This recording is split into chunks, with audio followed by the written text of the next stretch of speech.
Bonjour et bienvenue. S'il y a bien une chose qui nous préoccupe tous aujourd'hui, c'est la notion de temps. Vous avez remarqué combien cette notion nous impacte tous directement ou indirectement. Très souvent, nous avons le sentiment de ne pas avoir assez de temps pour nous réaliser, pour faire ce qu'on a à faire, pour nos différents projets, qu'ils soient professionnels ou personnels.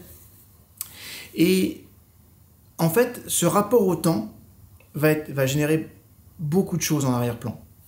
Souvent, un stress qui va être prononcé de façon complètement excessive, ou alors une logique de temporisation. Alors, on va être clair sur les mots, parce que pour moi, un mot est un mot. Ok souvent, on entend parler du mot de procrastination. D'accord La procrastination, sachez-le, c'est que dans la nomenclature psychologique, c'est une pathologie. Et quelqu'un qui procrastine, c'est quelqu'un qui temporise en permanence et dans tous les domaines de vie. Ok Alors que la plupart du temps, ce que vous faites, ce que je fais, ce qu'on pourrait faire tous, c'est temporiser. C'est-à-dire qu'on va remettre au lendemain, mais vous verrez que logiquement, vous ne reportez pas dans tous les domaines. D'accord Donc, souvent, vous savez, par exemple, dans le cadre de l'NBS, on appelle nos stagiaires des ninjas, et ben je vais vous demander d'être un ninja du temps. Okay Et pour être un ninja du temps, il faut avoir un rapport au présent et un rapport à sa créativité qui est complètement différent. D'accord Donc ce que je veux que vous appreniez aujourd'hui à travers cette vidéo, qui va être assez longue, d'accord Parce que je veux vraiment, une fois encore, je veux dresser tout le tableau et vous donner des vraies clés, d'accord Pour vous permettre de complètement changer les choses. Mais ce que je veux d'abord, c'est que vous puissiez, à travers cette capsule, vous défaire des pensées négatives. Celles qui vous inquiètent, celles qui vous dépriment, celles qui vous empêchent d'avancer, tout simplement. D'accord On verra les clés pour lutter contre la temporisation. Et puis, comment, quelque part, retrouver cette confiance en vous pour vous permettre de reprendre le contrôle. Le but, c'est naturellement de bien vous organiser et ne pas vous laisser déborder par toutes les tâches que vous avez à faire. Et puis enfin, travailler sur peut-être un syndrome qui nous touche tous et qui nous tue dans la gestion du temps. C'est le besoin de plaire à tout le monde. Voilà. Donc ça, c'est important.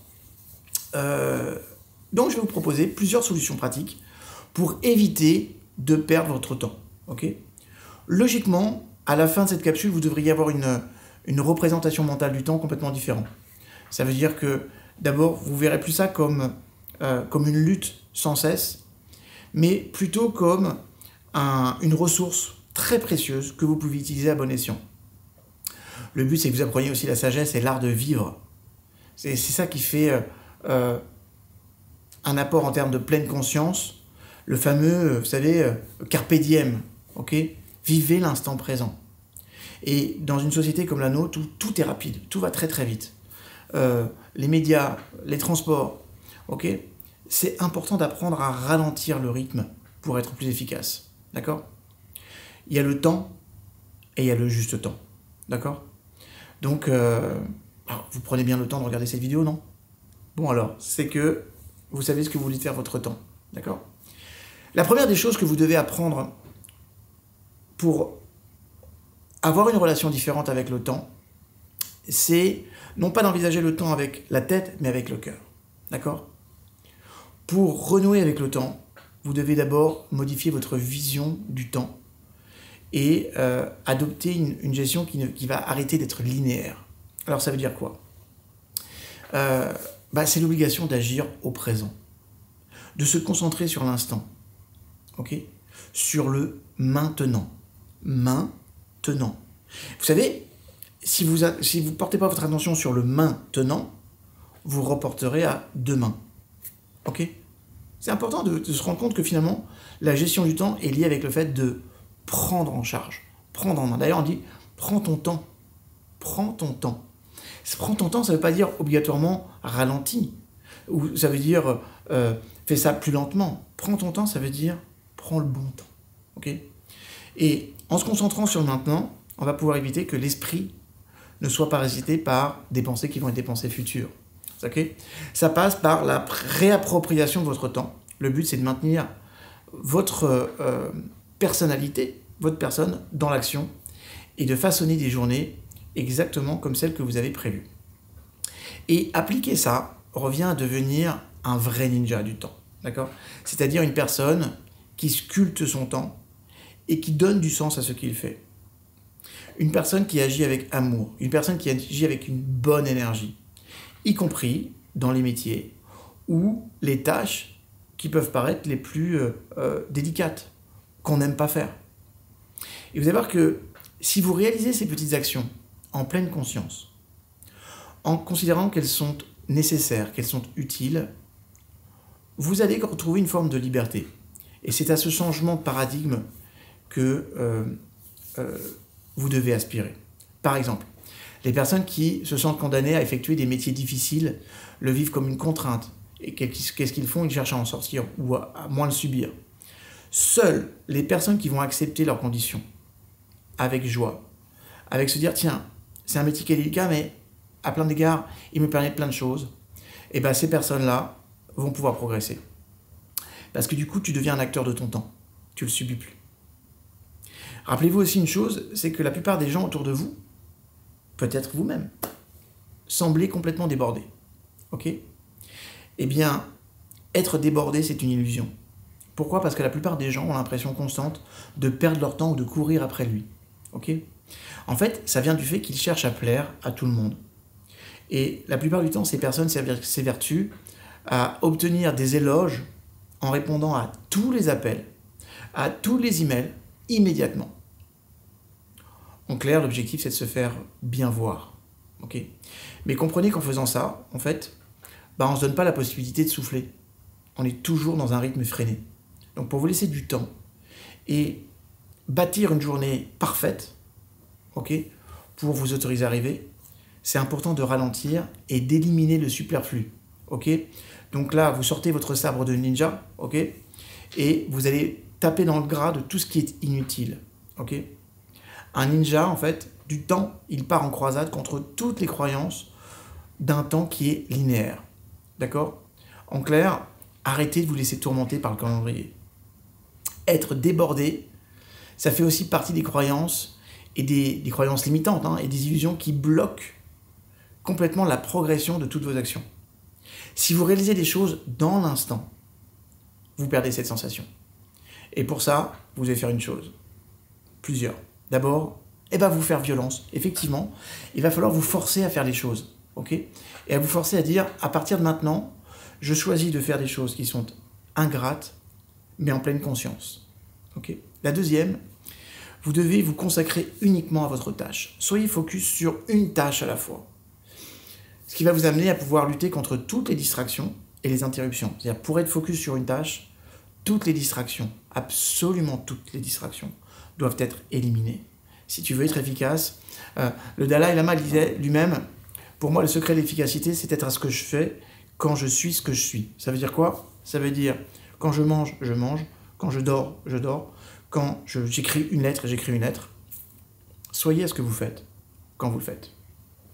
Il y a un tas d'études sur le management de l'efficacité, notamment au travail, qui ont permis de montrer qu'une heure de travail ininterrompue, ça équivaut à 3 heures de travail avec des interruptions régulières. Ça veut dire quoi? C'est-à-dire qu'en vous concentrant sur ce que vous faites, vous gagnez en efficacité. L'autre jour, je lisais un article sur Rocky Marciano qui a inspiré l'histoire de Rocky de Sylvester Stallone. Et dans cet article, il y avait une chose qui était très intéressante. On disait qu'il avait pour habitude, avant chaque combat, de se concentrer sur un seul objectif. Un seul objectif. Vous l'aurez compris, c'était de gagner. D'accord? Qu'est-ce qu'il fait?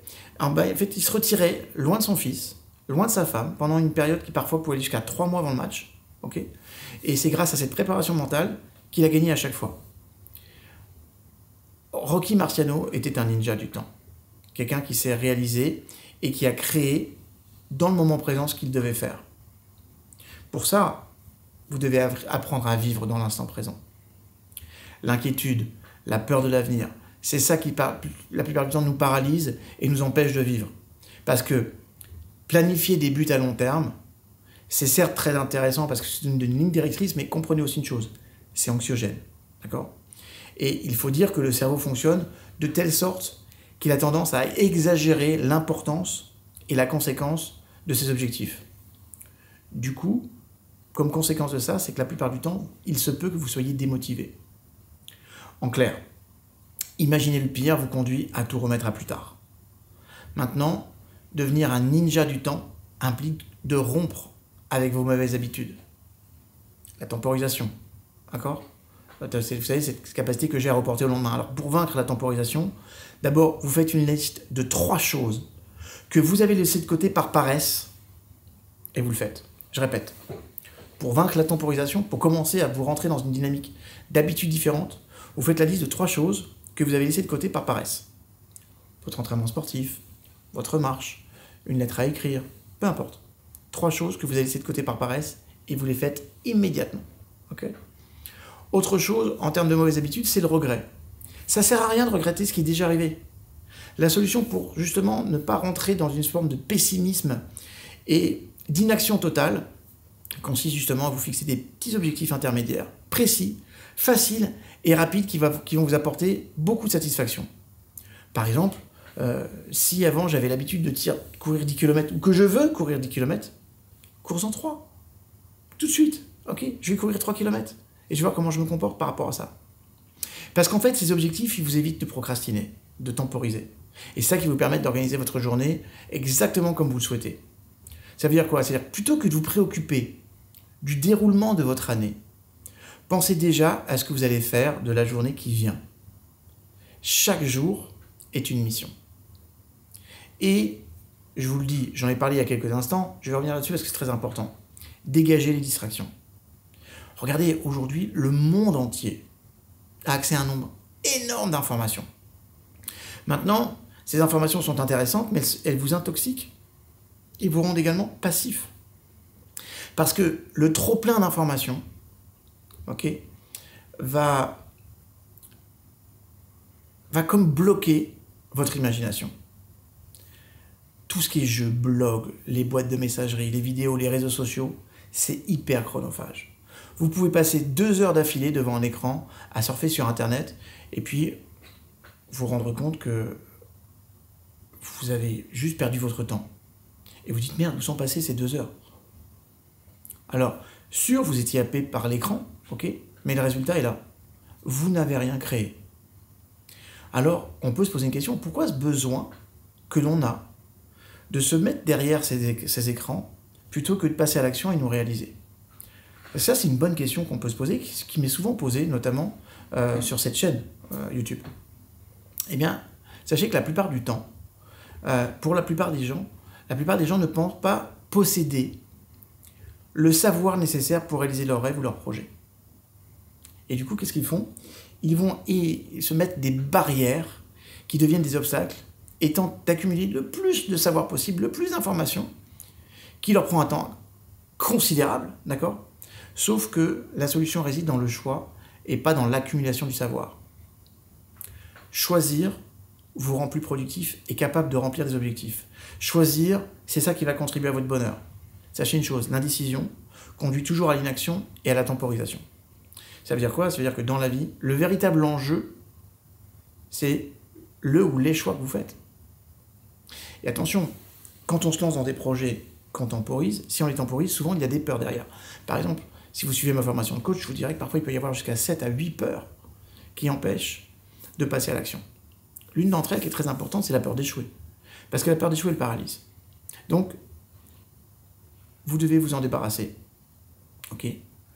Pourquoi vous ne parvenez pas à choisir? Souvent parce que vous avez peur de l'échec. Vous avez peur de ne pas réussir et ça vous empêche de vous lancer dans plein de nouvelles aventures. Vous avez peur de manquer d'argent. Donc, vous n'osez pas changer de métier. Ce que vous redoutez vraiment, en fait, c'est de passer pour un raté. C'est ça le problème. C'est l'image que vous renvoyez aux autres et qui vous bloque. Sauf que si vous tenez compte du jugement et des opinions des autres, si vous vous complaisez de ce diktat des apparences, alors vous allez rester toujours prisonnier de cette peur d'échouer. Arrêtez de vous fier aux remarques et aux critiques des autres. Si vous voulez vous débarrasser du rôle de victime dans laquelle vous êtes actuellement, vous devez vous détacher de ça. Alors forcément, parfois on ne se sent pas à la hauteur. Ok? Mais comprenez une chose. Pensez que vous méritez telle ou telle chose, eh ben revient à laisser les autres vous juger. Alors si vous voulez devenir un super pro de la maîtrise du temps, ok, pensez à ça. D'abord, ne vivez pas pour l'approbation des autres. On s'en moque.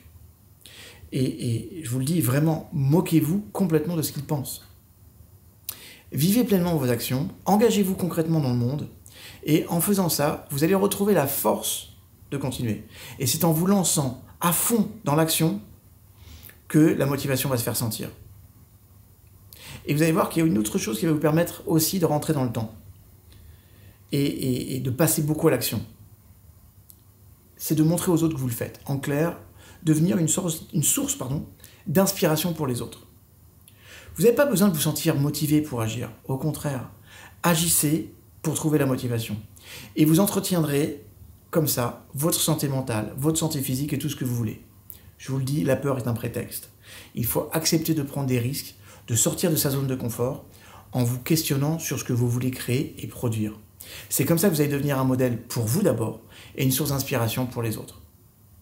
Donc, plutôt que de vouloir imposer vos convictions et changer les autres comme vous le voulez, ok, comptez sur le pouvoir de la démonstration, de l'exemple. Si vous faites partie des ninjas qui maîtrisent leur temps et que vous souhaitez répandre cette bonne parole qu'on peut se réaliser, vous devez le faire par l'inspiration. Et c'est comme ça que vous allez convertir votre environnement. N'exigez pas des autres qu'ils passent à l'action et qu'ils ne temporisent pas si vous-même vous n'êtes pas dans ce modèle. Je vous le dis, c'est proprement impossible. Donc, je parle à tous ceux qui sont dans une position de leadership, de management. Si vous n'êtes pas vous-même une source d'efficacité, une source d'incarner tout ce que je viens d'expliquer là, je vous le dis, c'est une grosse perte de temps d'attendre et d'exiger ça des autres. D'accord? Montrez-leur l'efficacité du travail que vous avez fait sur vous-même. La façon la plus rapide et j'ai envie de dire la plus pertinente de vous connecter aux autres passe par l'inspiration. Parce que les gens adorent qu'on les inspire. Et du coup, par exemple, pendant les Jeux Olympiques, nombreux sont ceux qui vont s'inscrire au club de gym, par exemple. Okay, parce que ça leur donne la force de changer. Et c'est ce qui leur donne cette puissance, c'est de voir les résultats. Faites la même chose avec vos enfants. Ils en prendront plus en vous regardant qu'avec n'importe quel discours.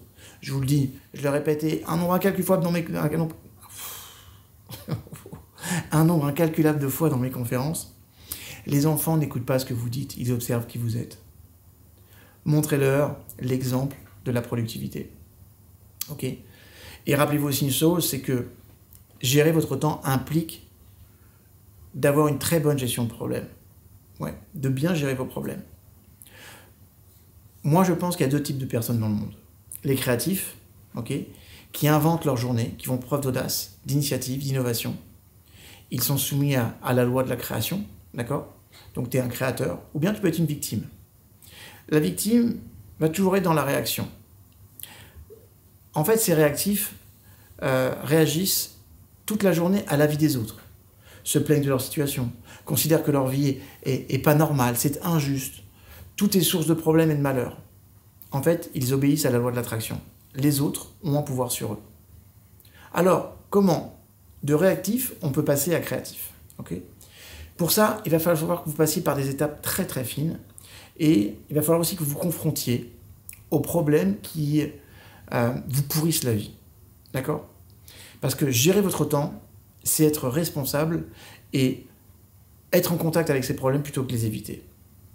Il y a 3 étapes que vous devrez respecter. D'abord, emparez-vous de ce problème et mettez-le par écrit. D'accord? Cette étape, elle est très importante parce que tout dans le monde est régi par l'espace et le temps, sauf dans l'univers quantique. Mais restons dans ce qu'on est en train de pratiquer là maintenant. On est dans l'espace et le temps. Quand vous mettez un problème, quand vous le posez par écrit, vous lui donnez un espace et vous lui donnez un temps. Et vous allez voir que derrière, c'est beaucoup plus facile de le régler. Deuxième chose, vous allez le redéfinir en lui attribuant une appellation à connotation positive. Ok ? Les problèmes loin d'être des fardeaux émotionnels, contribuent à rendre les gens plus forts et à leur redonner confiance. Donc pour cette étape, si besoin, vous pouvez éventuellement demander à une autre personne de vous aider, un coach, un consultant, peu importe, un thérapeute. Ils pourront vous assister dans la résolution de votre problème en toute neutralité et vous donner des options auxquelles vous n'auriez pas forcément pensé, mais surtout, donner une connotation positive à votre problème. Ça veut dire quoi ? Si mon problème, c'est, par exemple, je n'arrive pas à me mettre au sport, ok ? Je vais lui redonner un nom à ce problème. Et ce nom ne sera pas « j'arrive pas à me mettre au sport ». Ça veut dire « je suis en train de préparer tout mon corps et mon esprit à passer à l'action et me permettre de faire quelque chose d'efficace au niveau physique ». Peu importe. Essayez de recadrer les choses parce que la façon dont vous pensez vos problèmes conditionne le problème lui-même. Et puis enfin, tout bête, terminez ce que vous avez commencé. Un vrai ninja du temps va toujours au bout de ce qu'il entreprend. Et vous allez voir qu'une fois que votre projet il est accompli, qu'il est clos, okay, votre niveau d'énergie remonte parce que vous éprouvez un vrai sentiment d'accomplissement. Et vous allez voir que achever toutes les tâches les unes après les autres va vous mettre dans l'enthousiasme. Enthousiasme vient du mot entheos, et de l'étymologie de entheos, c'est transport du divin. Donc quand vous êtes dans le fait d'achever vos tâches, vous allez ressentir du bien-être et de la motivation. En clair, plus vous agissez, plus vous vous épanouissez, et moins vous déprimez. C'est logique, non ? Donc l'action et l'engagement vont contribuer à votre bonheur. C'est ça que vous devez comprendre. Et c'est pour ça aussi que je fais cette capsule. Ok ? Alors, dans cette période qui est difficile, okay, de Covid, il est aussi de Covid, puis il y aura aussi cette période d'après Covid.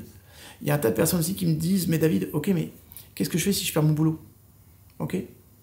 Parce qu'il y a beaucoup de personnes qui vont dire « Ok, moi, en ce moment, je n'ai pas de travail. Je suis au chômage partiel. Comment je fais ?» Ok. Je crois personnellement que être sans emploi, ça fait partie des situations de crise et des difficultés auxquelles toutes les personnes peuvent être confrontées, hommes ou femmes, okay, quelle que soit la génération. La plupart du temps, dans une telle situation, vous vous laissez submerger par vos émotions et vous mettez du temps à retrouver un travail parce que, en clair, vous n'êtes pas convaincu par les candidatures que vous avez envoyées. Je vous le dis, ce n'est pas la bonne solution. Une fois encore, soyez un ninja par rapport à ça, à savoir vous remettre en situation et chercher l'emploi que vous voulez vraiment. Okay ? Donc passionnez-vous pour votre candidature et attendez-vous à l'inattendu. Ça ne sert à rien de déprimer, ça ne sert à rien d'agir en victime. Passez à l'action. On y va les gars, c'est obligatoire, d'accord ? Être déprimé, ce n'est pas un bon moyen d'employer votre temps. Surtout si vous voulez aider les autres. Alors, si la souffrance des autres vous déprime, vous agissez. Si vous n'avez pas de but dans la vie, eh ben, aidez les autres. Vous allez voir que un bon ninja du temps ne se pose pas la question de comment il se sent, mais plutôt en quoi il pourrait être utile. Ok ? Autre article que j'ai lu dernièrement, c'était sur George Clooney. J'aime pas obligatoirement le personnage, mais il était dit qu'après le séisme en Haïti, il a organisé un très grand téléthon et il s'y consacrait jour et nuit. D'accord ? C'est-à-dire que plutôt que vous laisser aller à l'empathie ou à l'apathie, retroussez-vous les manches pour aider de façon extrêmement concrète. Ok ? Soyez un guerrier pacifique, comme dirait Dan Millman. Un guerrier qui s'engage et qui respecte ses engagements. Vous allez voir qu'avoir un but et s'engager, c'est ça qui fait évoluer les choses. Et c'est ça qui va ouvrir vos opportunités. Et c'est ça aussi qui aide aussi à changer le monde en règle générale. Ça veut dire que en fonction de votre perception de ce que vous vivez dans votre vie, vous aurez des comportements complètement différents. Tout ce qui est imprévu va survenir à n'importe quel moment. Okay ? Un ninja accueille tous les imprévus avec positivité parce que c'est votre perception des choses qui influence vos sentiments et vos actions. Prenez l'exemple du serpent. Imaginez que vous avez peur de cette bestiole parce que vous avez l'impression qu'elle vous menace. Vous êtes installé confortablement dans votre fauteuil, puis vous apercevez qu'un serpent s'est faufilé dans votre maison. Alors, il y a de grandes chances que vous soyez complètement paniqué et que vous ayez un comportement complètement irrationnel. Maintenant, supposez que vous êtes biologiste et que vous êtes passionné par les serpents. Vous êtes dans votre fauteuil et vous apercevez que le serpent est rentré chez vous. Vous savez qu'il est inoffensif et quand vous le voyez, vous êtes hyper content, vous l'admirez, vous le regardez et limite vous allez jouer avec. D'accord ? Dans un cas, vous avez une réaction irrationnelle à la vue du serpent parce que vous ne saviez pas qu'il était inoffensif. Dans l'autre, vous êtes resté calme parce que votre perception de la situation était différente et positive. Il faut toujours plusieurs façons de voir les choses. D'accord ? Ne vous contentez pas d'une seule, surtout si elle est négative. D'accord ? Et c'est ça la clé du bonheur. La clé du bonheur, c'est votre capacité à reprendre le contrôle et de comprendre que la clé du bonheur, surtout, c'est vous.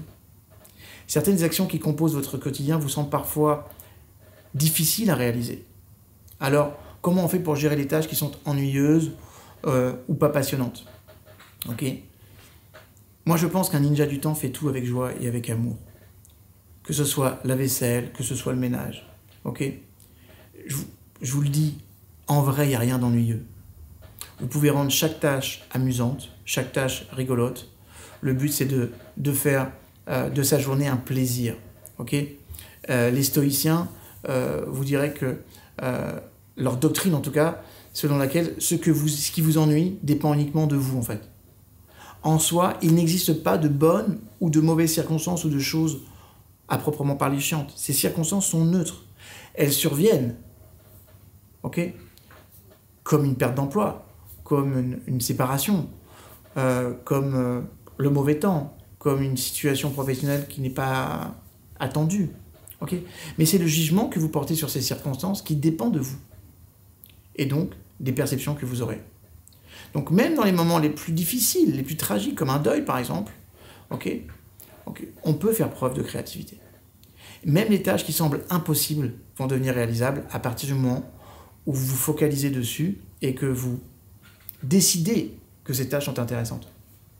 Je raconte souvent cette histoire. Un jour, j'ai été interpellé par des moines franciscains qui m'ont demandé de les former au coaching. Une vraie formation de coach pour carrément aider les autres frères. Donc je suis allé dans une abbaye et ils m'ont demandé si j'acceptais de vivre à leur rythme et d'adapter ma formation à leur rythme plutôt qu'ils s'adaptent au mien. J'ai trouvé ça plus intelligent que le pianiste se rapproche du piano plutôt que l'inverse.